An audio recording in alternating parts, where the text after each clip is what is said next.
She waited 10 years to put a bullet in her father's killer. What if the man you spent a decade training to kill turned out to be protecting your mother all along? Before you scroll past, let me tell you about Catherine Morgan, a woman who dug up her father's grave to retrieve the bullet that killed him, only to discover that everything she believed about that night was a lie. If you think you know where this story is going, I promise you don't.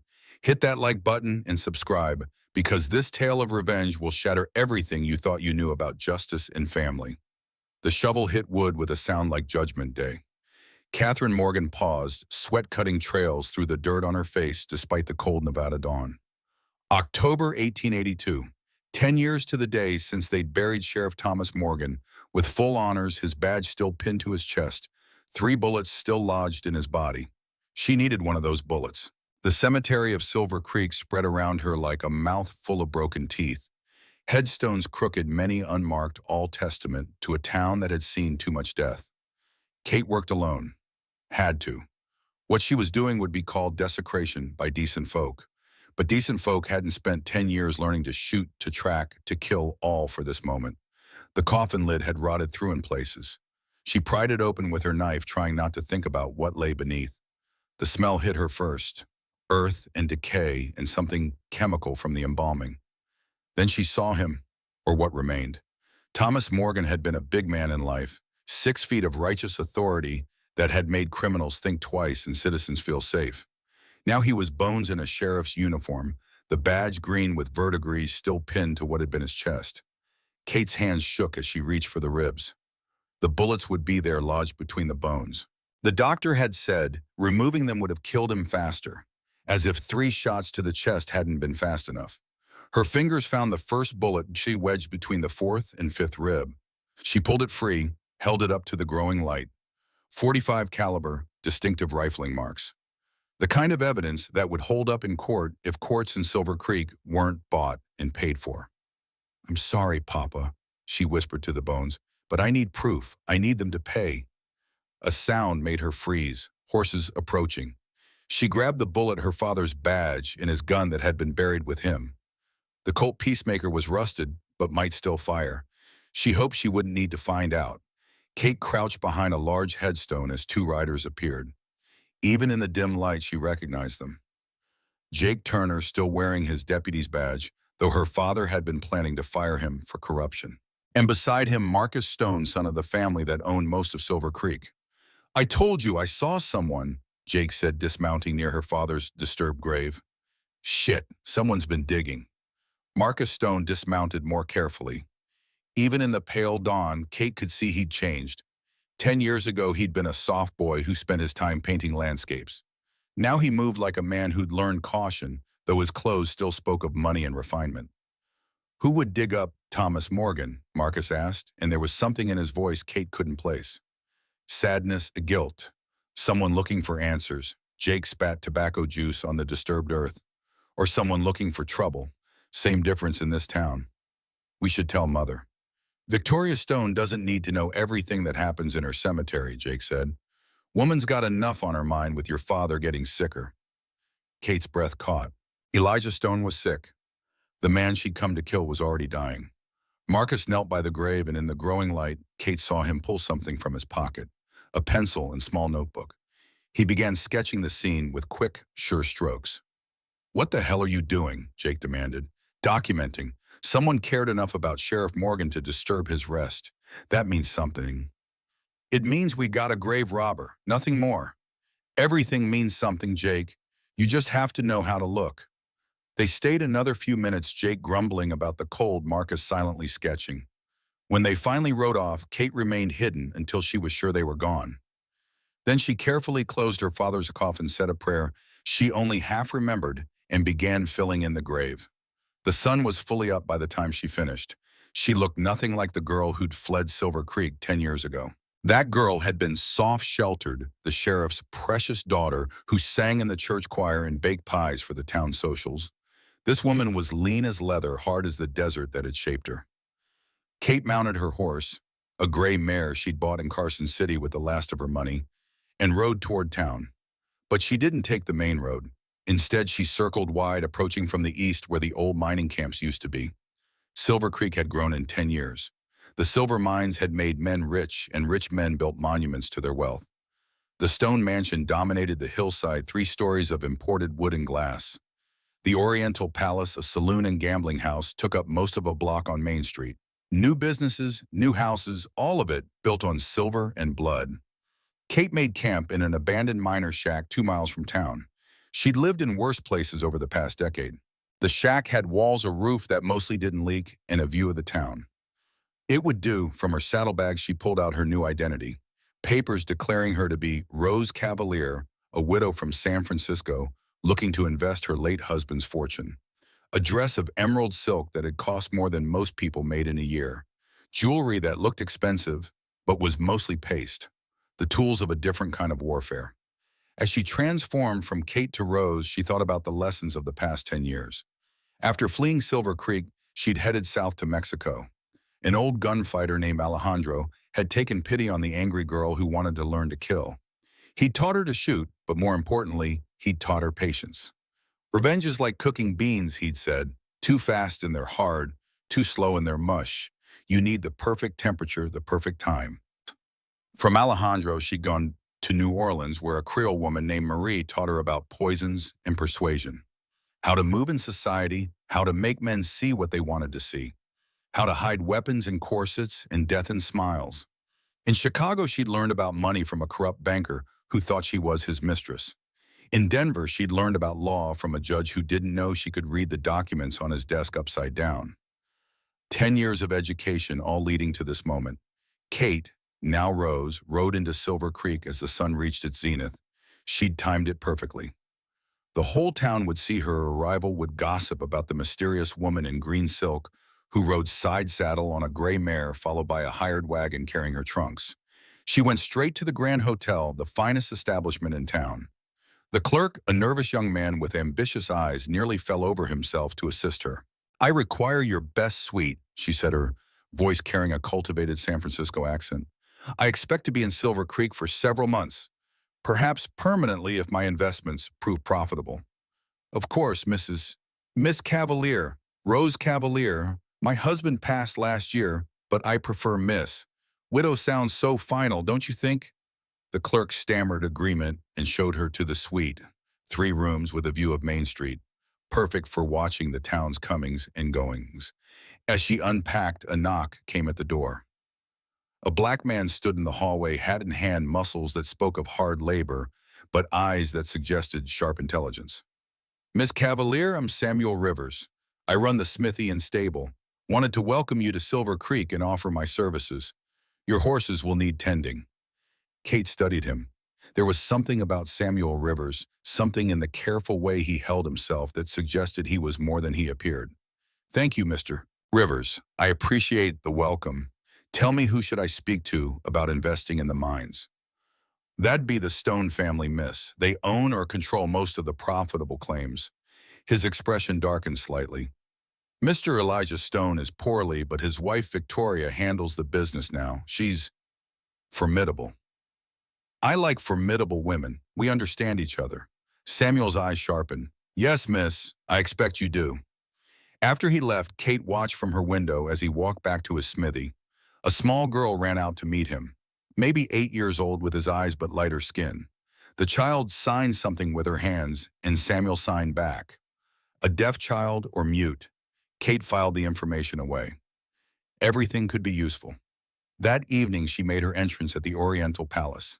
The dress did its work. Every eye turned as she descended the stairs to the main gaming floor. She'd chosen emerald green deliberately. It brought out her eyes, yes, but more importantly, it suggested money. Emeralds were for women who could afford them. "Miss Cavalier," she turned to find Marcus Stone approaching. Up close, she could see how he'd changed. The soft boy was gone, replaced by a man who'd seen too much. His clothes were expensive, but wrinkled paint under his fingernails, the smell of turpentine clinging to him. "Mr. Stone, I presume I was told you were the man to see about mining investments." "My mother handles the family business. I just paint." There was bitterness in his voice.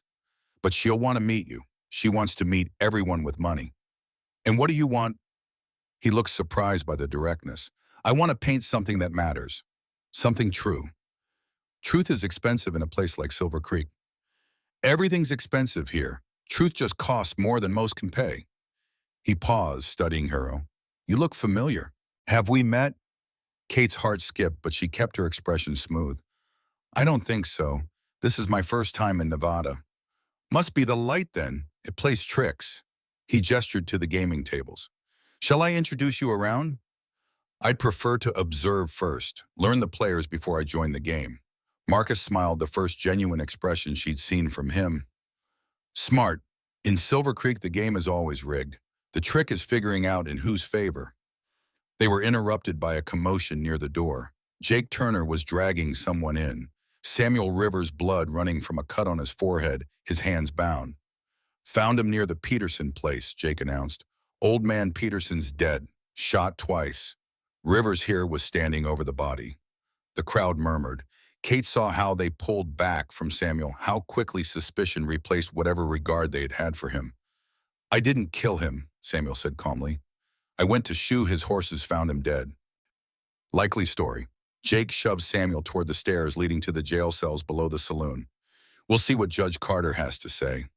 The little girl Kate had seen earlier pushed through the crowd, signing frantically. Samuel saw her and shook his head, warning her back. But she kept coming. Hope no, Samuel called out, the first real emotion Kate had heard from him. Jake backhanded the child casually, sending her sprawling. The crowd gasped, but no one moved to help. No one except Kate. She was moving before she thought, catching Hope before she hit the floor. The child looked up at her with eyes full of tears and fury. How dare you, Kate said to Jake, her cultured accent slipping for a moment.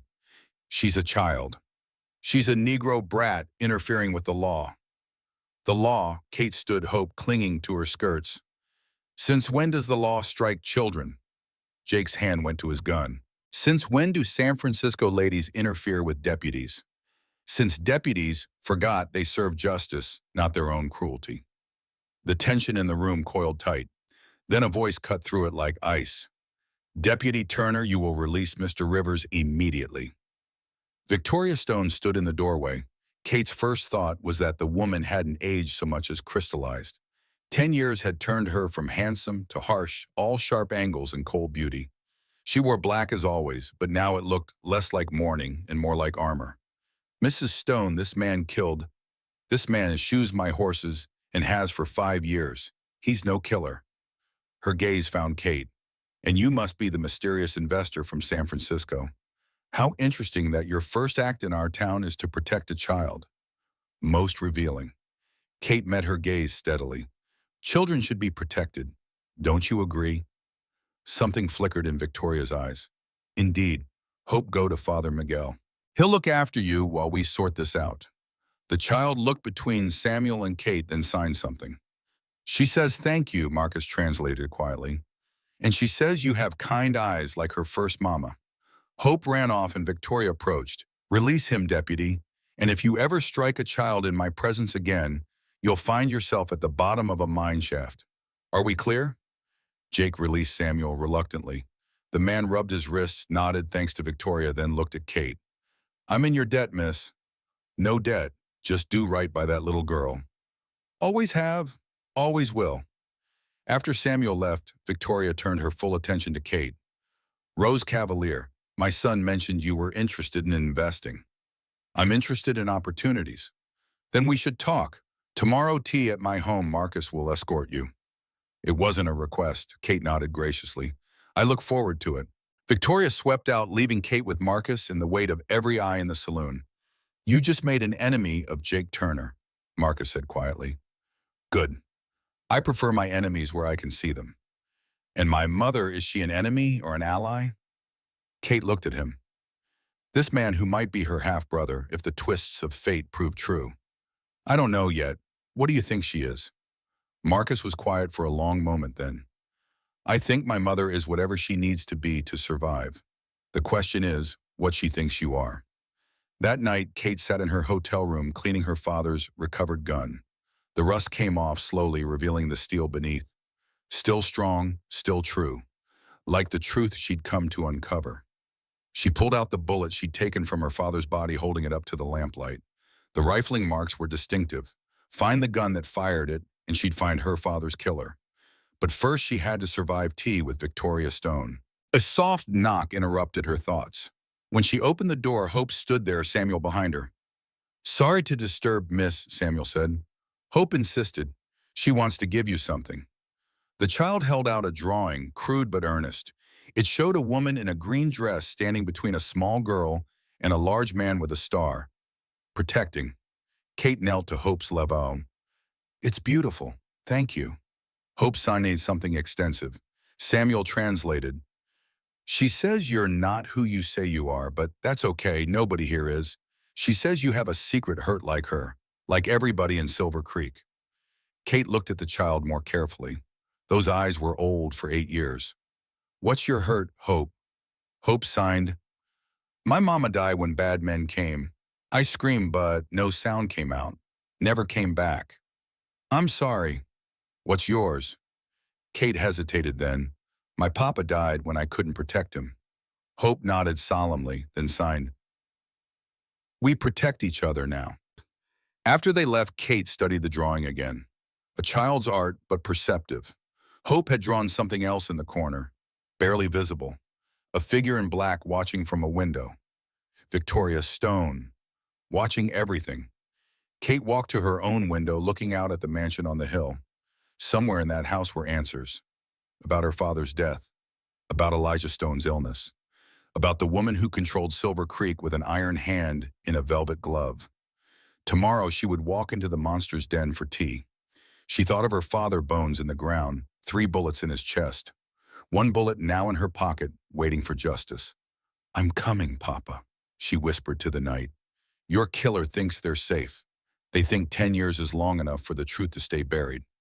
She loaded her father's gun with fresh ammunition, 6 shots. She hoped she'd only need 1. But hope she'd learned was a luxury she couldn't afford. In Silver Creek, everyone had secrets. Everyone had blood on their hands.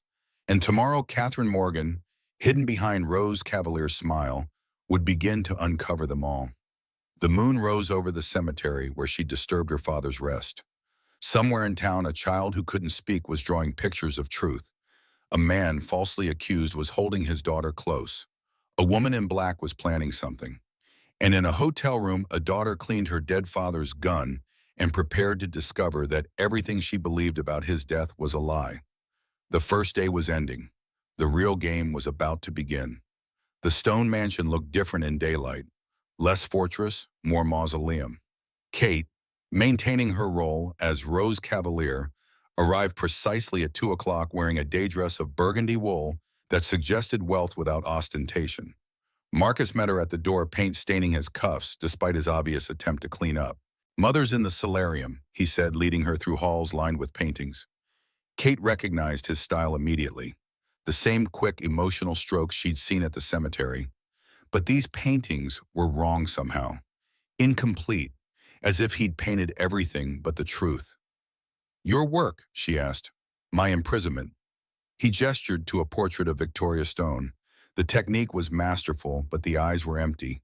"I paint what Mother wants to see. Reality is discouraged." "And what reality would you paint given the chance?" He stopped at a canvas covered with the sheet. "This." He pulled away the covering, revealing a painting that made Kate's breath catch. It was Silver Creek, but not the prosperous town. This was the truth. Minds like wounds in the earth, workers bent and broken, children with hollow eyes. And in the center, a figure that looked suspiciously like her father standing against the darkness. "You painted Sheriff Morgan." "I painted the last honest man in Silver Creek." Marcus's voice was bitter. "The day he died, this town died with him." "You sound like you admired him." I Marcus paused, something flickering in his eyes. "I wished he was my father instead of—" "Marcus," Victoria's voice cut like glass, "don't bore our guest with your artistic pretensions." Victoria Stone stood in the doorway to the solarium, dressed in black silk that made her pale skin look like marble. But it was her eyes that held Kate. Gray, like winter sky, like Marcus's eyes, like her own father's eyes. The realization hit her like a physical blow. The rumors she'd heard, the whispers she'd dismissed. Marcus Stone had Thomas Morgan's eyes. "Miss Cavalier, please join me. Marcus, check on your father." "Father doesn't know who I am anymore, Mother. Check on him anyway. Marcus left, but not before giving Kate a look of warning, or perhaps apology.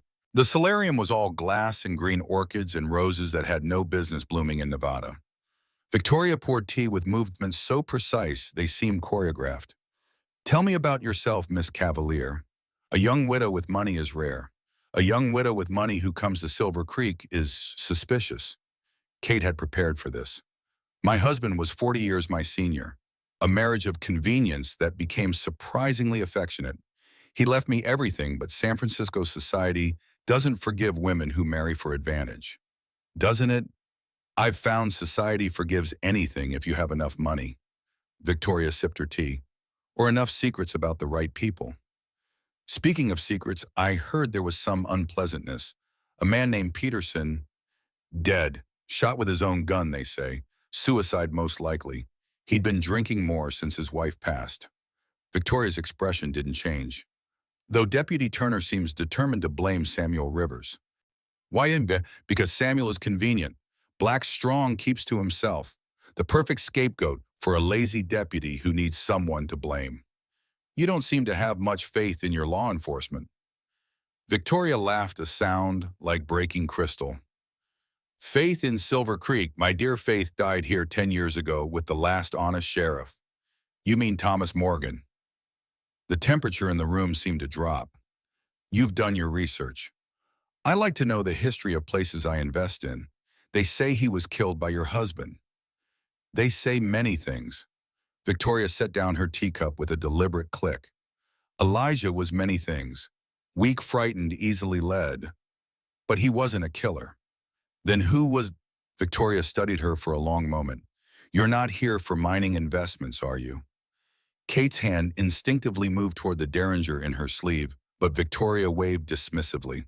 Please, if I wanted you dead, you'd never have made it to tea. She stood moving to the windows overlooking the town. You want to know who killed Thomas Morgan? The answer is both simple and complex. We all did. That's not an answer, isn't it? Victoria turned, and for the first time Kate saw exhaustion beneath the iron control. Thomas Morgan was investigating something that would have destroyed everyone in this town. The mayor, the judge, half the business owners, even some he called friends. What was he investigating? The truth about Silver Creek's prosperity, where the workers really come from, why children disappear from the Mexican villages, why the mines produce so much silver with so few official workers. Kate's stomach turned. Slavery. He was investigating slavery. Child slavery, to be specific. Easier to control smaller bodies for narrow tunnels. Victoria's voice was clinical, detached. Your beloved, honest sheriff was getting close. Too close. So you had him killed. I told you, we all did. The whole town knew he was getting close to the truth. The whole town benefited from that truth staying hidden. When he died, everyone mourned publicly and celebrated privately. Even you. Victoria was quiet for a moment. Thomas Morgan was complicated for me. Because Marcus is his son. The words hung in the air like a challenge. Victoria's composure finally cracked just slightly. You're observant, dangerous quality in a woman. It's true, then. Marcus doesn't know, Musto never know. Victoria returned to her seat. Thomas and I, we were young before I married Elijah, before Thomas married his Sarah. One summer of madness that resulted in Marcus. Did Thomas know? He suspected. The eyes are rather distinctive. Victoria's smile was sad. He never said anything, but sometimes I'd catch him watching Marcus. I think it hurt him, seeing his son raised by another man. Is that why you had him killed, to keep the secret? I didn't have him all. Victoria's voice was sharp now.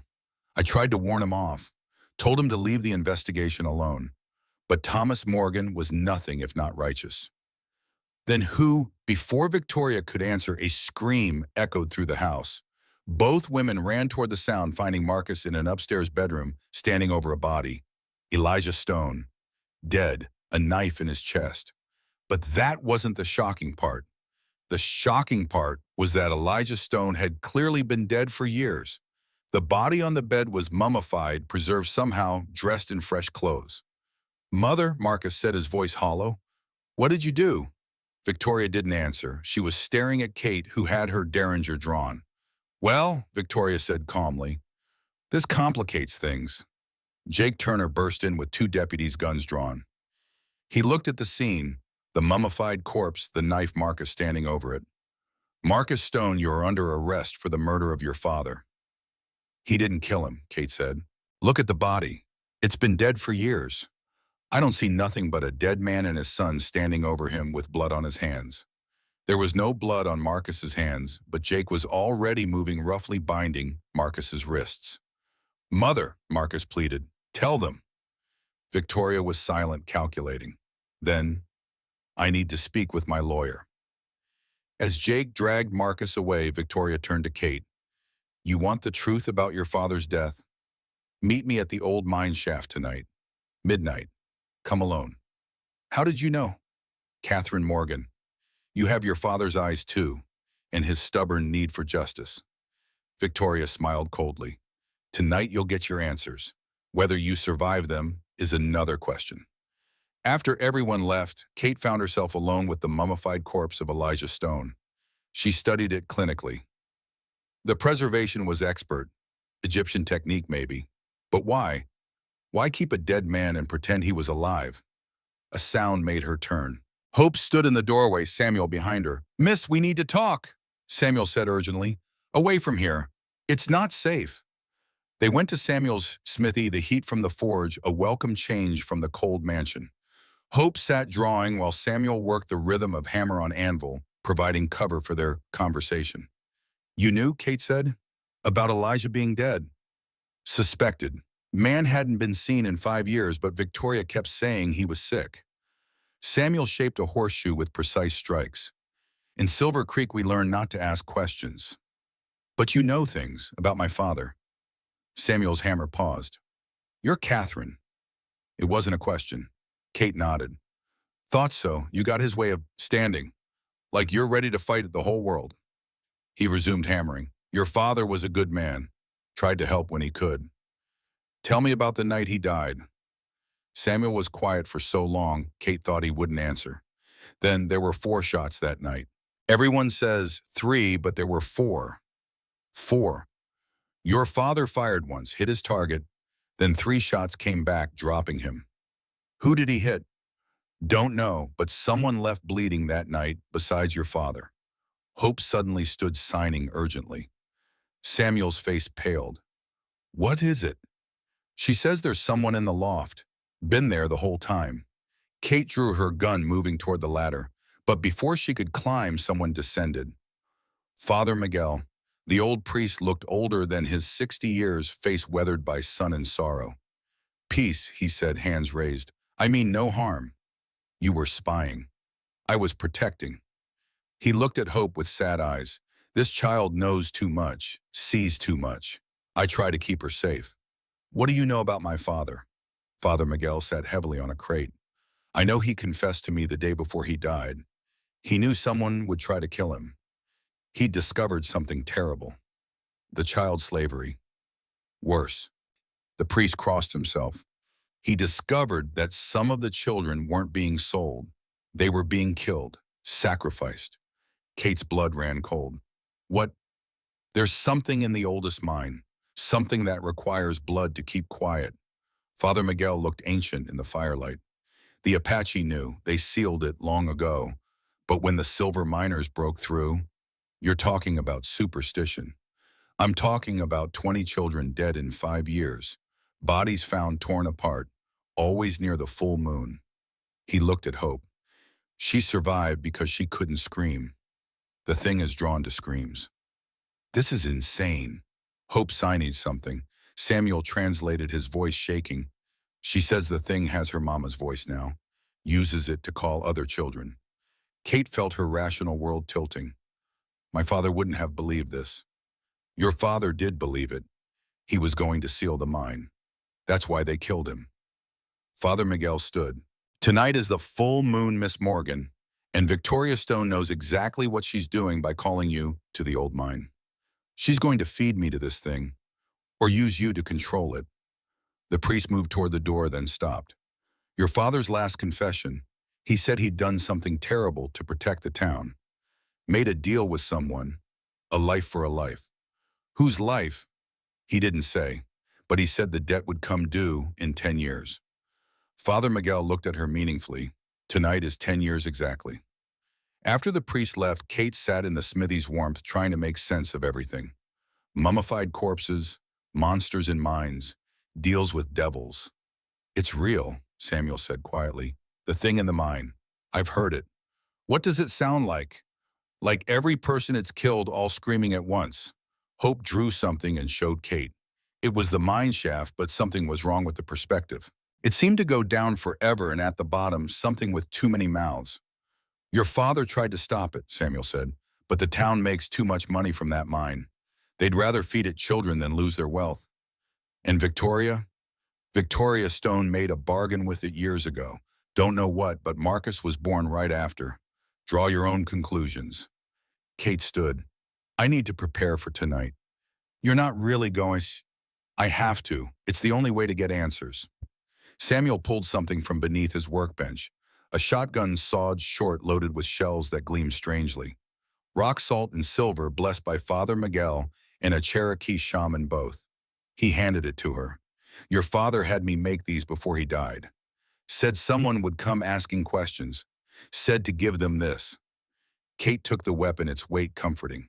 He knew I'd come back. He knew someone would come seeking truth. Maybe he hoped it would be you. Samuel looked at Hope. I'll watch her tonight. Keep her safe. You keep yourself safe. As Kate prepared to leave, Hope signed one more thing. Samuel translated, she says the thing in the mine isn't the real monster. The real monsters are the people who feed it. That evening, Kate prepared carefully. The shotgun across her back, her father's Colt on her hip, the Derringer in her sleeve, knives in her boots.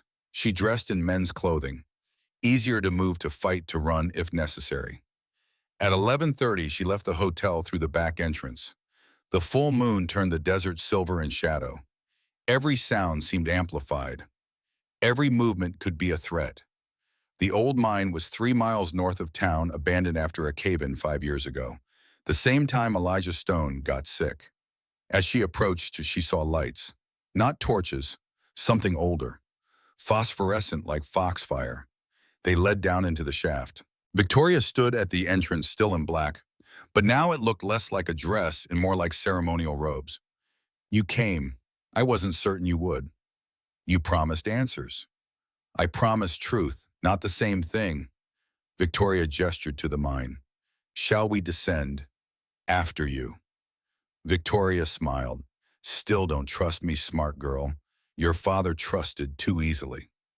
They descended into darkness, the strange lights their only guide. The air grew thick, oppressive, and there was a smell, copper and sulfur and something sweet sick, like rotting flowers. Tell me about the night my father died, Kate demanded. Very well. He came here just like you, looking for answers about the missing children. He found them. They entered a larger chamber. Kate's breath caught. The walls were covered in paintings, primitive, ancient, but among them were newer additions. Photographs, children's faces, dozens of them. Trophies? Kate asked, disgusted. Memorials. Every child who's died here. Victoria's voice was strange, almost gentle. I remember them all. You fed them to this thing. Fed, no, they were taken. I just didn't stop it. Why? Victoria pointed to one photograph. A boy, maybe 15, with familiar features. My first son, William, Marcus's older brother. He was dying, fever, the doctor said. Nothing to be done until I found this place. What did you do? I made a bargain. A life for a life. The thing would take someone else, and William would live. Victoria's laugh was bitter. It worked. William recovered. Then it took him, anyway, 3 days later. Turns out bargains with demons are exactly as reliable as you'd expect. So you just kept feeding it? No, I tried to stop it, sealed the mine, but the town unsealed it. They'd found silver, you see, more important than children's lives. They descended deeper. The phosphorescent lights grew brighter, showing carved steps, ancient symbols. The Apache found it first, Victoria continued. They sealed it with prayers and salt. We broke through with dynamite and greed. What is it? Nobody knows. Maybe it's always been here. Maybe we woke it up. Does it matter? It exists, it hungers, and we feed it. They reached the bottom. A vast chamber opened before them, and Kate understood Hope's drawing. This wasn't a mine, it was a throat. In the center, something moved. Not solid, not liquid. It had too many angles hurt to look at directly. And the sounds it made? Samuel was right. It sounded like everyone it had killed screaming forever. Your father stood right where you are, Victoria said. He had a chance to kill it, or thought he did. He had special bullets bless things, but he didn't shoot the creature. Why not? Because I told him the truth. If it dies, everyone it's eaten dies truly. Their souls trapped inside would be destroyed forever. Including, Victoria paused, including your mother, where Kate's world tilted. What? Your mother didn't die in childbirth, Catherine. She died here. First victim after we opened the mine. Your father lied to protect you. No. Yes, and he's been trying to destroy this thing ever since, trying to find a way to free the souls without destroying them. That's why he was investigating. Not for justice, for redemption. The thing in the center pulsed and Kate heard it clearly, her mother's voice calling her name. He made a deal that night, Victoria continued, offered himself in exchange for all the children's souls. The thing agreed, but with conditions. 10 years it would wait. Then it would take its payment. Not him, he was already dying, but his bloodline. Me. You, unless... Unless what? Victoria smiled, and for the first time it reached her eyes. Unless someone else of his blood took your place. Understanding hit Kate like a bullet. Marcus, you're going to sacrifice Marcus, my son, for your life. Seems fair. He's his father's son after all. You're insane. I'm a mother. We do insane things for our children. Victoria pulled out a gun, silver-plated, inscribed with symbols. Did you think I didn't know who you were from the moment you arrived? I've been waiting 10 years for this night. To kill me? To save you. You're my son's sister. That makes you family in a twisted way. Victoria aimed not at Kate, but at the thing in the center. Your father couldn't shoot it because he couldn't bear to destroy your mother's soul. But I can. Wait, Victoria fired. The bullets were silver-blessed, and they tore into the creature. It screamed with 1,000 voices, writhing, changing. For a moment, Kate saw faces in its substance. Children, adults, her mother. Her mother, young and beautiful and reaching for her. Then the thing collapsed, folding in on itself. The screaming stopped. The phosphorescent lights died. In the darkness, Victoria's voice was calm. It's done. The souls are free. You killed them all. I freed them all. Death is better than eternal torment. Light flared, both natural light. Jake Turner stood at the chamber entrance with torches and men. Well, Mrs. Stone and Miss Cavalier, or should I say Miss Morgan. Victoria raised her gun toward Jake, but he was faster. The shot echoed in the chamber, and Victoria fell. No, Kate caught, her blood already pooling. Victoria gripped her hand. Marcus, tell him, his father was a good man, the best man. Tell him. She died without finishing. Jake laughed. 2 birds with 1 stone. The widow who knew too much, and the sheriff's brat who couldn't leave well enough alone.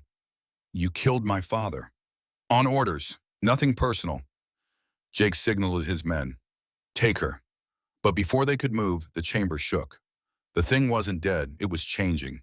Where one creature had been, now dozens of smaller things emerged from the corpse, each one wearing a face of someone it had eaten, including Kate's mother. The thing wearing her mother's face spoke with her mother's voice. Catherine, my sweet girl, let me hold you. Kate raised the blessed shotgun Samuel had given her and pulled the trigger. The blessed shot tore through the creature wearing her mother's face. It screamed, not with her mother's voice, but with something ancient and angry. The rock salt and silver scattered the thing into shadow and smoke, but Kate could see it trying to reform. Kill her, Jake Turner shouted to his men, but they were backing away from the dozens of smaller creatures now filling the chamber. Each wore a stolen face, spoke with a stolen voice, calling out names of loved ones. Papa, one of Jake's deputies whispered, staring at a thing with his father's face. It's not real. Jake grabbed the man. They're all dead. But his words came too late. The deputy reached for the creature, and it flowed over him like oil. His screams joined the chorus as his body dissolved, adding another face to the collective. Chaos erupted. Men fired wildly. The creature swarmed. Kate grabbed Victoria's silver-plated gun and fought her way toward the entrance. She had to get out, had to warn the town. A hand grabbed her ankle. She looked down to see Victoria, not quite dead, blood frothing on her lips. "The journal," Victoria gasped. "Under Marcus's painting supplies. Everything's there. The truth about—" Her eyes went glassy. Kate pulled free and ran. The mine shaft was chaos. Men screaming, dying, being absorbed. Jake Turner was shouting orders. No one followed. Kate climbed using skills learned in the Mexican mountains, finding handholds in the dark. Something followed her. She could hear it.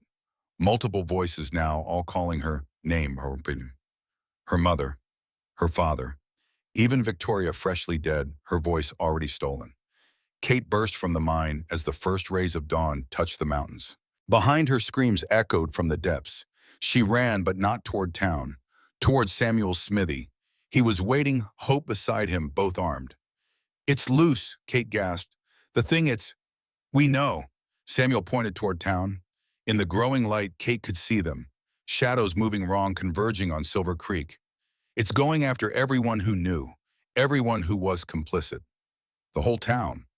The guilty ones." Father Miguel emerged from the smithy carrying an ancient book. This was hidden in the church walls. Apache warnings translated by the first missionaries. The creature feeds on guilt as much as flesh. "My father, your father was trying to save everyone. He found a way to trap it, not destroy it. But it required a sacrifice, a pure soul for the damned." The priest looked at Hope. "He chose himself, but the creature wanted innocent blood." Hope signed rapidly. Samuel translated. "She says her first mama volunteered the night she died. She walked into the mine to save the other children." Kate remembered the child's drawing, the woman protecting others. Hope's mother was a hero. Many were. They just weren't remembered. Father Miguel opened the book, showing a drawing that matched the ancient cave paintings. "But there's more. The creature can be bound, not destroyed. It takes three things: innocent blood, already given, guilty blood, freshly spilled, and a choice freely made. Someone has to choose to be its keeper, to hold it inside themselves without being consumed." Gunfire erupted from the town. Screams followed. Kate could see buildings catching fire as people fled the shadow creatures. "Marcus," she said suddenly. "He's still in jail." She ran toward town, Samuel and Hope following despite her shouts to stay back. The streets were chaos. The shadow creatures flowed like water surrounding houses where guilty parties hid. She saw the mayor dragged screaming from his mansion. The judge pulled from his bed, but they avoided some houses. The innocent, the ignorant, those who truly didn't know about the mine's hunger. They were passed by. The jail was surrounded by shadows, all pressing against the walls, trying to get in. Kate could hear Jake Turner inside screaming orders and Marcus shouting questions no one was answering. Kate fired the blessed shotgun, clearing a path. The shadows recoiled but didn't flee. They recognized her, called to her with familiar voices. "Catherine," her father's voice. "Let me in. I need to tell you something." "Baby girl," her mother's voice. "I've missed you so much." She pushed through them, their touch ice cold and burning at once. The jail door was barricaded. She could hear Jake Turner inside ranting. "It's not my fault. I was following orders. Cross said to do it. Stone said to do it." "Who said to do what?" That was Marcus, still calm, despite everything. Kate kicked in a window, diving through. Jake spun, gun raised, but she was faster. The blessed shotgun took him in the chest, spreading him across the wall. Marcus stood in his cell paint, still under his fingernails, looking remarkably composed for someone surrounded by chaos. "Catherine Morgan," he said, "I painted you once when we were children. You were singing in church." She found the keys on Jake's corpse, unlocked the cell. "We need to go." "Not yet." Marcus moved to Jake's body, searching his pockets. He pulled out a leather journal. He always kept records. Insurance, he called it. Marcus opened it, scanning pages. His face went pale, then dark with rage. He killed my mother, not the creature. Jake shot her to keep her quiet. Marcus, she wasn't even my real mother, was she? You knew. That's why you're here. We're siblings. Kate met his eyes, their father's eyes. Half siblings, same father. Thomas Morgan? Marcus laughed bitterly.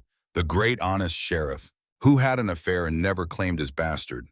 He didn't know for sure. Your mother never told him. But he suspected. Marcus tucked the journal away. I have his eyes. Everyone said so. The building shook. The shadow creatures were seeping through cracks under doors. We need to move, Kate said. They fled through the back into streets filled with running people. The Oriental Palace was on fire. The stone mansion on the hill was surrounded by shadows like a dark crown. They reached the smithy where Samuel had created a barrier of salt and silver shavings. Father Miguel was praying in Latin Apache, in languages Kate didn't recognize. Hope stood in the center, drawing frantically. She's documenting, Samuel explained. Someone needs to record the truth. Kate looked at Hope's drawings. They showed the town's history, the real history. The mine opening, the first deaths, the deals made, the children taken. And at the center, always a figure standing against the dark. Sometimes it was her father, sometimes Father Miguel, sometimes people she didn't recognize, heroes whose names were never recorded. There's a way to stop this, Kate said. She explained what Father Miguel had found, the binding ritual. Someone has to contain it, Marcus said. Become a living prison. It would drive them mad. Unless, Father Miguel held up the book, unless they had anchors, people to remind them who they are. The Apache keeper had his tribe. They would sing to him, tell him stories, keep him human, even as he held a monster inside. I'll do it, Kate said. No. Marcus stepped forward. It should be me. I'm his son too. This is my inheritance as much as yours. You don't understand. I've trained for this. 10 years preparing to kill, not to sacrifice. Marcus pulled out a paintbrush from his pocket. Even now, even here, he carried his art. I've spent my life creating. Maybe it's time I preserve something instead. Before anyone could stop him, he walked toward the shadows converging on the smithy. They paused, recognizing something in him. I'm Thomas Morgan's son, he announced. I claim the blood right. The bargain transfers to me. The shadows writhed, whispered, then began flowing toward him. Kate tried to follow, but Samuel held her back. Let him choose, Samuel said. It's his right. Marcus stood still as the shadows entered him, each carrying a voice, a face, a stolen life. His body convulsed, his eyes rolled back, and for a moment Kate thought he was lost. Then Hope ran forward, grabbing his hand. The child who couldn't speak began to sign, and somehow Marcus understood. She was telling him a story, the story of a brave painter who saved a town. Father Miguel began to sing, an old Apache binding song. Samuel joined in with a work song from his plantation days. Even Kate found herself singing the hymn her father had loved. Marcus steadied. The shadows were inside him now, all of them, but his eyes were clear, changed, holding depths that hadn't been there before, but clear. I can hear them, he said wonderingly. All of them. They're not evil, they're just lost. Can you hold them with help? He looked at Hope. She says she'll teach me to be quiet inside, to make peace with silence, Babo. The town was quiet now, no more screams, no more shadows, just smoke from burning buildings and the sound of weeping. Kate found Victoria's journal hidden where she'd said, under Marcus's painting supplies. It contained everything.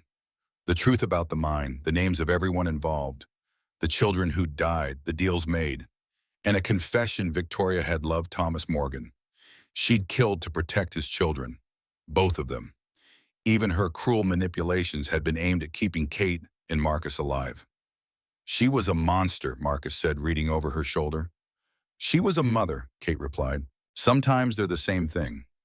In the days that followed, Silver Creek transformed. The guilty were dead or fled. The innocent remained, rebuilding. The federal marshals came, investigated, found evidence of crimes going back 20 years. Marcus became something new. Not quite human, not quite other. He could hear the dead speak for them, sometimes even show their faces in his paintings. It should have driven him mad, but Hope was always there, teaching him her silence. Samuel and Father Miguel created a new kind of family around him, anchoring him to humanity. Kate thought about leaving. Her revenge was complete in a way. The men who'd killed her father were dead. The truth was revealed. But there was still work to do. She stood in the cemetery at her father's grave, now properly restored. Marcus stood beside her, in Hope, and Samuel, and Father Miguel. He was a good man, Marcus said. I can hear him sometimes in the voices. He's proud of us. Both of us. All of us. We're doing what he couldn't, living with the truth instead of dying for it. Hope signed something. Samuel translated, She says we're a family now. Broken people making something whole. Kate looked at them. This strange collection of survivors. A former slave and his adopted daughter. A priest who'd lost his faith and found it again. A half-brother carrying the voices of the dead. And her, a woman who'd come for revenge and found something else. What do we do now? She asked. Marcus pulled out his paintbrush. We create. We preserve. We remember. He began to paint on a bare wooden board. Quick, sure strokes. The image that emerged was Silver Creek, but transformed. The mine sealed with flowers growing over it. The town rebuilt with clean lines. And in the foreground, their strange family standing together. We make something better, he said. Kate thought of her father, of the choices he'd made, the prices he'd paid. She thought of Victoria loving and lying until the end. She thought of all the children whose voices now lived and Marcus finally heard, finally remembered. Yes, she said, we make something better. The sun set over Silver Creek, painting the desert in shades of gold and red.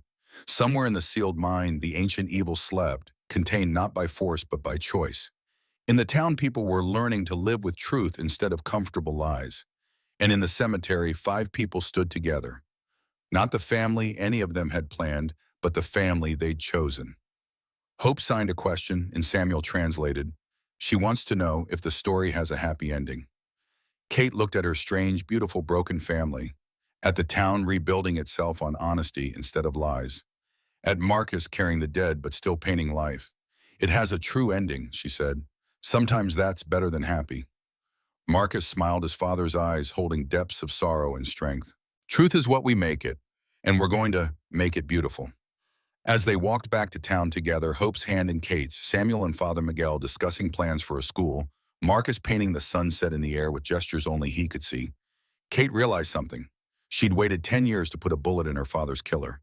Instead, she'd found the one thing her father had always wanted for her, a reason to live, not just survive. A family not of blood, but of choice. A future built on truth, not lies. And in the end, that was the greatest revenge of all. Not destroying her enemies, but building something they never could. A life worth living. A story worth telling, a truth worth preserving. The ghosts were quiet now, contained and content. The living had work to do. And Catherine Morgan, no longer hiding, no longer running, was finally home. Not the home she'd lost, but the home she'd found. And that was enough. More than enough. It was everything. 5 years later, the Silver Creek Museum of Memory stood where the Oriental Palace once had. Marcus Stone's paintings covered every wall. Faces of the lost stories of the forgotten truth rendered in oil and honesty. Catherine Morgan, now the town's first female sheriff, stood before the newest edition. It showed a young Chinese girl, maybe 12, one of the mine's victims, finally given a name, Liu Mei. Her family had come from San Francisco, searching for their lost daughter for 15 years. Marcus had painted her from the voice in him, and her parents had wept to see her face again. Another one remembered, Marcus said, stepping beside her. The years had aged him, not in body, but in spirit. His hair had gone white at 29, his eyes held depths no human eyes should hold. But he painted, still creating beauty from sorrow. Hope, now 13 and finding her voice through new medical treatments, spoke carefully. She says, "Thank you, Liu Mei." She says, "Thank you." Hope could hear them now too sometimes. Not like Marcus, who carried them all, but enough to help him translate to share the burden. Samuel had expanded his smithy into a school for trades, teaching former mine workers new skills. Father Miguel had built an orphanage for children displaced by the mine's closure. The town had transformed from a place of greed to one of refuge. A letter from Boston, Marcus said, handing Kate an envelope. Harvard wants to display my paintings. Call them important historical documents. Will you go? We'll go, all of us. Hope needs to see the world beyond Silver Creek. And the voices, they want to travel, to see if there are others like them elsewhere. Kate understood. The thing in the mine hadn't been unique. There were other dark places in the world, other stolen voices that needed recording. When do we leave? After the memorial. Tomorrow was the 15th anniversary of Thomas Morgan's death. The town had voted to make it a day of remembrance, not just for him, but for all the lost. That night, Kate stood again in the cemetery. But this time she wasn't alone. The whole town had gathered. Each person carried a candle for someone lost. Marcus stood at the sealed mine entrance, and as the moon rose, he began to speak. Not with his voice, but theirs. One by one, the dead introduced themselves, told their stories, said their goodbyes. It should have been terrifying. Instead, it was beautiful. My name is Sarah Morgan. Her mother's voice came through Marcus. I died protecting children. I forgive you, Catherine. Live well. My name is Thomas Morgan. I made terrible choices for good reasons. I'm proud of both my children. On and on, voices in the dark candles flickering like stars. Finally, Victoria Stone's voice. I was not a good woman, but I loved truly. Marcus, paint the world as it should be. When the last voice faded, the town stood in silence. Then Hope began to sing, wordless but beautiful, a song of mourning and hope combined. Others joined in, and soon the cemetery rang with voices of the living answering the dead. Kate found herself crying for the first time in 15 years, not from sorrow, but from release. The truth had set them all free. Later, as the town dispersed, Kate stood with her chosen family at her father's grave. Marcus had painted a new headstone, not just names and dates, but faces. Thomas and Sarah Morgan together again in art, if not life. Ready for Boston? Marcus asked. Ready for anything, Kate replied. Hope signed something that made them all laugh. She says we're the weirdest family in the West. Probably the world, Samuel agreed. Father Miguel blessed them all, then added, but also the strongest. As they walked back to town, Kate looked back once at the cemetery, at the sealed mine, at the place where her quest for revenge had become something greater. She'd waited 10 years to put a bullet in her father's killer. Instead, she'd helped build a world where such killings weren't necessary, where truth mattered more than power, where the lost were remembered, where chosen families could be stronger than blood. The moon set over Silver Creek, and somewhere in the darkness, the contained voices whispered their approval. The story of revenge was over. The story of remembrance had begun. And Catherine Morgan, sheriff and sister protector and preserver, walked toward tomorrow with her family beside her, ready to face whatever darkness waited, armed with the most powerful weapon of all, truth finally told, truth finally heard, truth finally setting them free.